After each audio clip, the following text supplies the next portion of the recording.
So, hey guys, so chapter 4 in the Redbook, so this is the 11th edition. So, for those accounting 3 kids, you guys, this is a pretty long chapter. So, this is why we're going to do this chapter over a couple of weeks. So, it talks about all of the end of the period stuff, the stuff that we have to do to make sure that we're ready for the next year.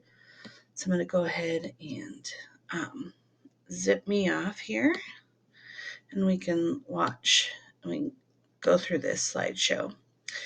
So the first thing that we have to do is make sure everything is accurate. So we want to make sure that our financial statements are accurate because all of this information, because this is for a corporation, has to be submitted to the SEC. So it's the Securities and Exchange Commission. So we want to make sure that all of it, after it gets disseminated to them, then it gets disseminated to all of our stockholders. So we want to make sure that we're in the best possible financial health that we can be. And um, so our reporting, our accounting period could be 1 month, 3 months, 6 months, the whole year. So we talked about this in the very, very beginning of Accounting 1, what's called that fiscal period. And so it just depends on the business of what that fiscal period is. And so at the end of the fiscal period, you'll be doing the financial statement. So whether it's every month, every 3 months, every 6 months, every year, it just depends. So the fiscal period or the fiscal year, though, is 12 consecutive months. So it could run from March to February. It could run July to June. It doesn't matter as long as it's 12 consecutive months. So we just have to make sure that everything is done. So all the journal entries have been made, everything has been posted, everything is up to date before we get ready to do our endings, before we get to do our ending stuff like our worksheet and all that good stuff. So the schedule of accounts receivable and payable, that's just a list. It's not anything new that you guys have seen. It's something that you guys have already done. So this is just what it looks like. Our who, what, and when is at the top. And then it just has a list of all of our customers on there and then how much total we have. And then remember, this total is compared to what we have in our accounts receivable and our general ledger to make sure that that number is accurate. So the bank statement, reconciling the bank statement, we have done. This is kind of like the mini version right here, right? The bank statement balance, deposits, outstanding deposits and checks. And then we have our checkbook balance, any kind of charges. There looks like there was a posting error of $9, and so then we have our adjusted, and those two have to equal. So you have once the general ledger is done, then you do your trial balance, and that we're doing just a double check to make sure that our debits equal our credits. And so that's typically called the unadjusted trial balance. Once we have done our adjustments, then we do an adjusted trial balance. So this is just to look at what an unadjusted trial balance looks like. Notice the white because it's going to be super long. And then once we have, then they're going to provide us our information for our adjustments. And then all of those adjusting entries have to be made. So my suggestion is go ahead and either use your book or use this for your adjusting entries so you know what accounts to use. Once you do your inventory, notice you have both grills and furniture. You'll have to do, because we're doing the dual.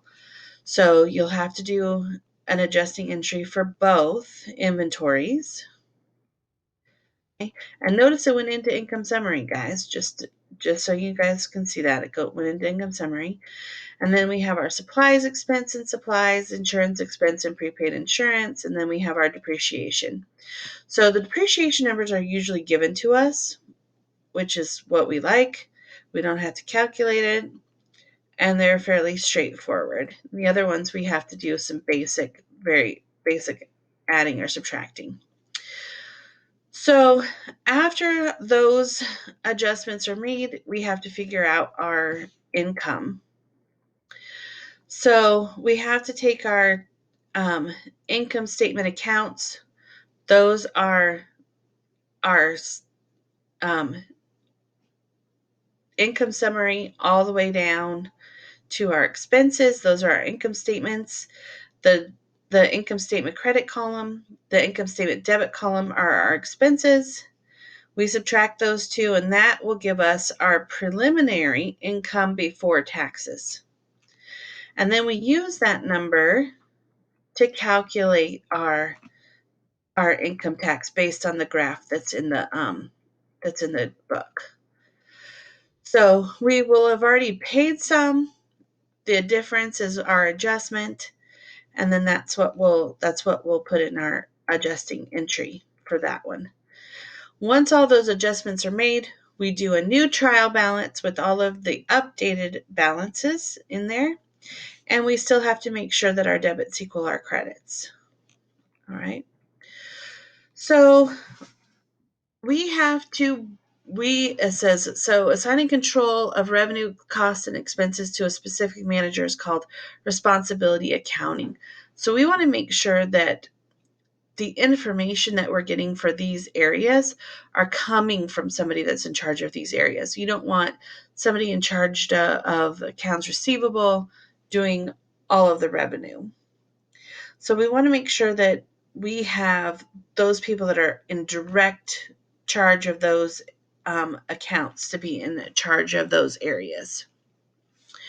So it says an operating expense identifiable with and chargeable to operation of a specific department is called a direct expense. And then an operation expense chargeable to overall business. So like overall business would be like utilities or the rent. Those would be overall. But if we had something like advertising to grills, those would be a direct expense. I hope that makes sense. So if it's indirect, that means it will cover the whole business, like rent, utilities, phone, that kind of thing. And then direct would be something that is specific to one of our 2 ways to earn income. So we're going to be doing those departmental margin statements to see how we're doing in each of the departments.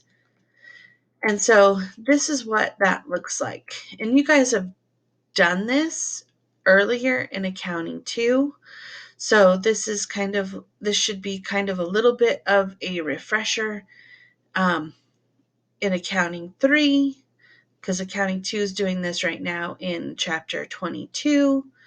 So it's basically just format. So they've given us all the numbers and we just have to plug those in, and then we calculate our percents. So remember, the number here, our cost of merchandise sold, will be divided by the net sales. And that's how we get our percentages. So there are a couple of financial ratios that companies look at. And so they have, and then they look at also that vertical analysis that we just talked about. So one of these is that departmental margins. They want to see how much each department is making compared to the net sales. So then they can look and say, okay, this department is making 25.9% of all the net sales. Oops. So they give us a range. So they have what our prior year was, what our target range is. And so we kind of want to hit inside those ranges. And you look at our cost of merchandise sold went down from the prior year, which is good. That's a good thing, right? Because that's the cost of us. That's the cost to us of the merchandise that we're selling. Our gross profit on here went up from the previous year, which is right in the middle of where our target range is. Our direct expenses, those are the expenses directly related to the selling of the individual items. Our direct expenses went up, so they're a little bit over our target range for the current year. And then our departmental margin went up. So, you kind of see it's a little bit, it went up by 0.4 here, and so did the departmental margin went up by 0.4. So we just look at those numbers and we compare them to the previous years, just kind of see how we're doing. So here's the income statement. So all of this, so the information is given to us pretty much in the book. We're just plugging the numbers in. So they give us our net sales for we take, some of this information from the departmental margin, right? So this is the information for the departmental margin statements. This down here underneath is our indirect expenses. That's from the adjusted trial balance. And then we have our information from our income taxes. So all of this information is basically given to us. We're just plugging it in and then doing our vertical analysis. So that's the income statement. The stockholders' equity looks very similar to what it did before. So the income statement looks a little bit different, right? Just because it's broken up into departments. But this looks very similar. So here's our capital stock, here's our retained earnings, and then our total stockholders' equity. And over here, it tells you where that information came from. All right. So you know where you can get it. And then we have our balance sheet. That balance sheet is one of the last things that we have to do before we post all of our adjusting entries and do our post-closing trial balance and do our closing entries. So this just double checks to make sure that our assets are equaling our liabilities and our owner's equity. So notice our assets are on the top, our liabilities and owner's equity are on the bottom, and those two numbers should equal. And of course, in this example, they're going to give us one that equals. So we have a cash flow statement. You guys have already done one of these. It has the three pieces: operating, investing, and financing. So anytime we have a payment, just a reminder, it's going to be negative. So that's what the brackets are. They're negative. It just symbolizes the negative numbers. And notice these two numbers here that we have are subtracted to get this one. These two numbers, we're going to end up with a negative number because one is positive and the larger one is negative. Same thing here. And then we are going to be subtracting those numbers. So what this does is that it keeps track of what we should have in our cash over the period of over the year. Okay. So this is just another way for us to check that cash proof, basically. So the last part of the closing is the closing entries. So they've already done the adjusting entries, the closing entries. So there's still only 4 parts to the closing entries. So we're going to close all those sales and purchases into income summary. Then we're going to close all of our expenses into income summary. And then we're going to close income summary into retained earnings. And then we double check to make sure, look, the same number, same number.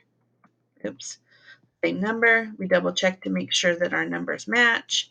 And then we close dividends into retained earnings.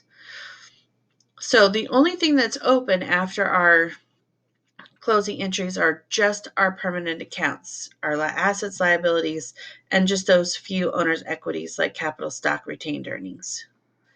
So this is what that post-closing trial balance looks like. So it's really short compared to the adjusted trial balance because it only has those permanent accounts. And then we still have to double check to make sure that our accounts equal before we're ready to go on for the next year. So this is all preparing for that next year.